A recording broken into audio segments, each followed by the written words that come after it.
is Steve Vassi. I'm an emergency manager from New York City. And I see firsthand what happens when a disaster strikes and a city or a family is not prepared. My name is Warren Webster. I'm a civil engineer in Toronto. I know structures inside and out. I know what makes them stand. I know what makes them fall. I've seen firsthand what happens when a building collapses. You don't want to be there. Toronto, Canada sits on a fault line. A sizable earthquake is predicted to hit here within 50 years. Not everybody knows this, and not knowing it means not planning or preparing to survive the quake. And even those who do know don't always know what to do to survive. So the question is, are you ready? Yeah, I'm ready. Are you ready? Do you know that Toronto is on a major earthquake fault line? Not really. Heard something, but not to worry about it. We're in the neighborhood. We're talking to some of the homeowners, and we'd like to know what kind of things you might be doing to prepare yourself in case an emergency like that happens. I'd like to show you some things about your structure. If we could start in your basement. Sure, it's this way. Boy, you know, when things happen here, first thing that's going to happen in an earthquake, this is all going to be shaking. The earth is moving here completely. Jen, let's check out some of the stuff you have in your cupboards over here. Well, I see you have some cans of soup. You have some non-perishable items that you might be able to survive on for a couple of days until you might have time to get you and your family out of here. There's a lot of weight in here. Any shaking, this is completely insecure. You have a gas line, you have a water line. This is going to break off. How many bottles of water do you have put aside for your family in case there was an emergency? Yeah, none. Okay, so basic rule of thumb, 1 bottle of water, a gallon per person per day that you might expect to be stranded.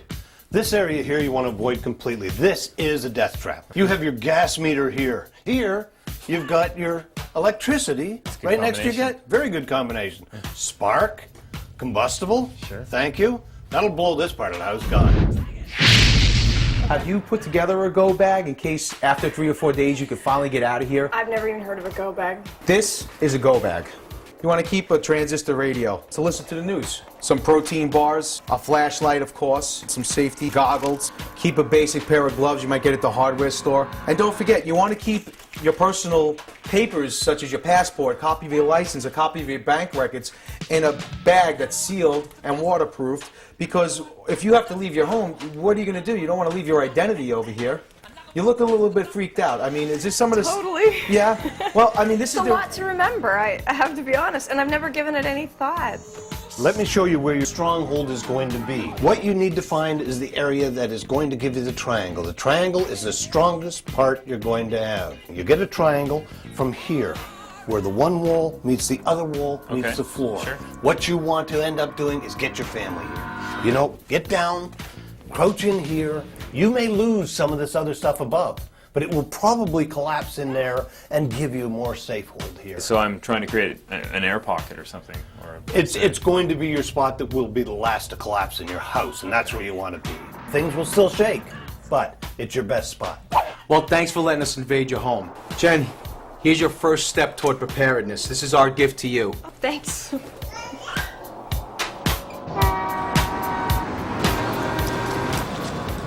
Okay, Warren, so what are we doing here? We're here to test a product called fiber reinforced plastic. What this will do is all the existing buildings we have seen, this is going to make them a lot stronger in case of the earthquakes. Let me show you. Okay, let's check it out. We're going to test this cylinder representing a column. We are going to put a load on here on the concrete cylinder right down. We are going to wrap it in FRP. We have an epoxy that we will apply, and we apply it to the product here, Just like this? just like that. I suppose if you were going to be wrapping a 20-story building, it would get quite involved. Here, grab that side of it. Okay. Try your end on there. Okay. And we're going to wrap this column, so just make sure it gets on there. This looks like a big piece of sushi. I mean, I don't think I'd eat it, but... Exactly.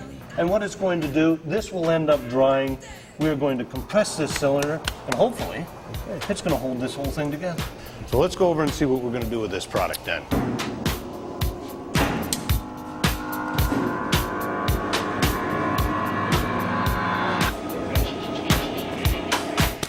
We have our test machine here. This very large weight is going to simulate the loads that go on a column.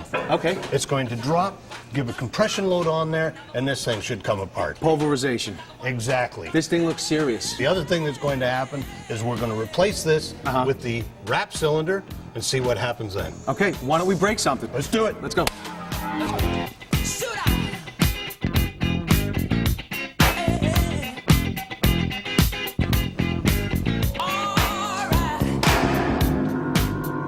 Wow! Ooh, devastating.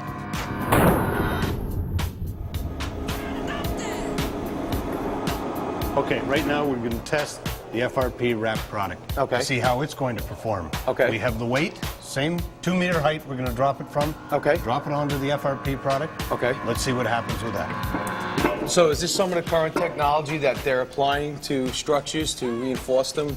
It's a carbon product. Carbon is one of the strongest things in the world.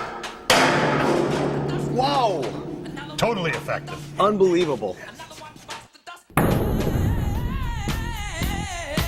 gotta tell you, I really wasn't expecting this stuff to work this great. I mean, you're talking about saving lives here. This is gonna add critical time to responders. Steve, this is technology at its best.